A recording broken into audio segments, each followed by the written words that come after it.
S. Wallace Edwards and Sons has produced Virginia country hams, bacon, and sausage for 75 years. The company cures and smokes its pork products in the centuries-old Indian manner from its original area in Surry County, Virginia. The company's products are available to consumers through restaurants, gourmet shops, and upscale grocers throughout the nation. The Godspeed, the boat pictured here, was one of 3 boats that brought English settlers to the New World in 1607. The settlers established Jamestown on the banks of the James River. Those settlers began the tradition that has come to be known as Virginia country hams. Faced with starvation, the Jamestown settlers turned to the American Indians, the Powhatans, to teach them how to preserve meat that would carry them through the lean winter months. The Indians had long cured venison with a dry cure smoking process. The settlers used that technique on the hogs they had brought from the continent. They kept those hogs on an island in the James River, not so imaginatively dubbed Hog Island, since the water created a natural pen for the animals. A boat on the James River was a starting place for S. Wallace Edwards and Sons. The first S. Wallace Edwards was a ferryboat captain. He began curing hams to provide sandwiches to his passengers crossing the James River between Surry and Jamestown in 1926.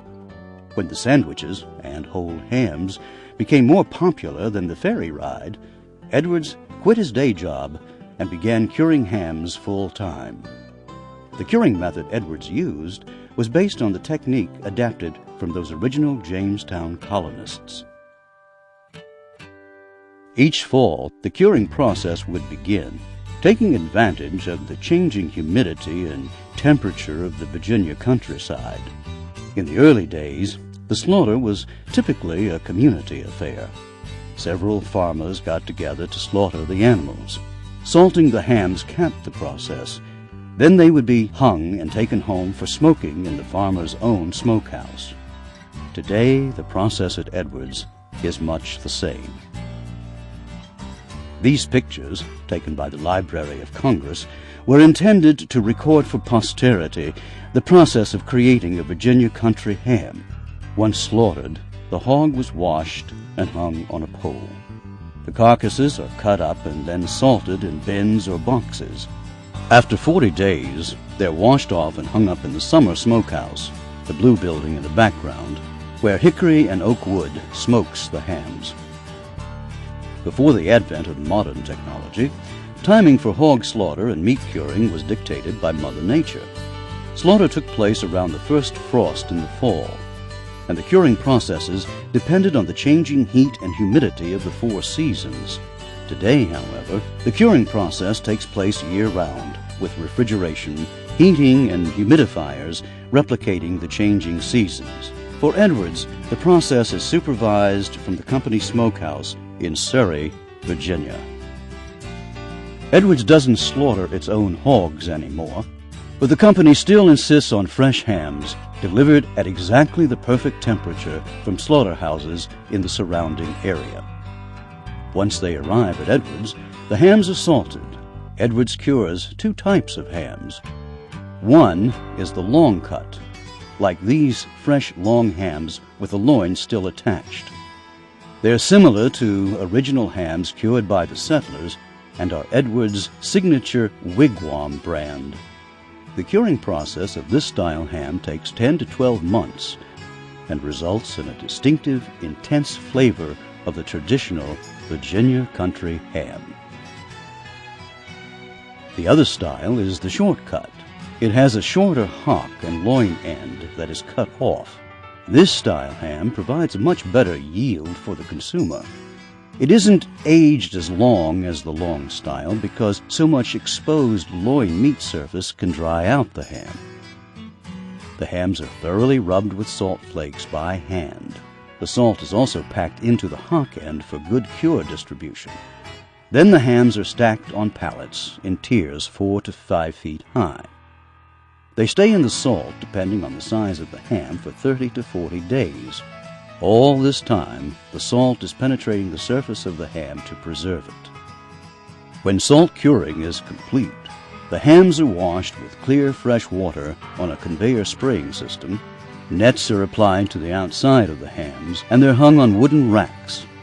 They move to what's called the springtime room, where equalization takes place. Even though salt has been washed off the outside, it continues to penetrate deep inside the ham, equalizing the cure process. About this time, pepper is applied to the surface. While pepper was used to preserve the ham's surface and protect it from insects and flies, today, with the tight environmental controls throughout the cure process, pepper is more tradition than function. After equalization, the temperature is gradually brought up to 85 degrees. The hickory smoking process, seen here, begins. It's important to point out that the length of the smoking process is not based on time, but on the color of each ham. The goal is to achieve a rich mahogany color, which comes from hickory smoking. Hams are kept in this summer room at 85 degrees anywhere from 3 months to 12 months. Like good cheese, the longer the aging, the more intense the flavor of the ham. The aging process is entirely natural. In fact, mold is expected to form on the surface of long-cut hams aged naturally for many months. The art of curing a ham comes into play in determining when a ham is ready. Here, Wallace Edwards Jr. and his son Sam test a ham, just as each and every Edwards ham is tested. Using a probe inserted in the center and hock end of the ham, these cure masters check the aroma emanating from the pick to gauge the flavor of the ham. This inspection also identifies any hams that may have spoiled during the cure process. Once a ham has passed inspection, the final steps to reach the consumer begin. The country ham on the left has been aged 3 to 4 months and is ready for cooking. The long-cut ham on the right, the wigwam, has been aged 10 to 12 months and is ready for shipping uncooked. Hams that have been aged 3 to 4 months are often cut into ham steaks for restaurants and home consumption. Some of those hams are cooked right at Edwards in cook pots in water overnight. They are boned by hand, trimmed and placed in fibrous casings, with the ham pushed into the sleeve, pulled tightly to shape hams for delis, restaurants, and home use. Edwards also makes sausage. Lean trimmings are ground and then mixed with Grandfather Edwards' own special seasonings. The meat is stuffed into sausage casings.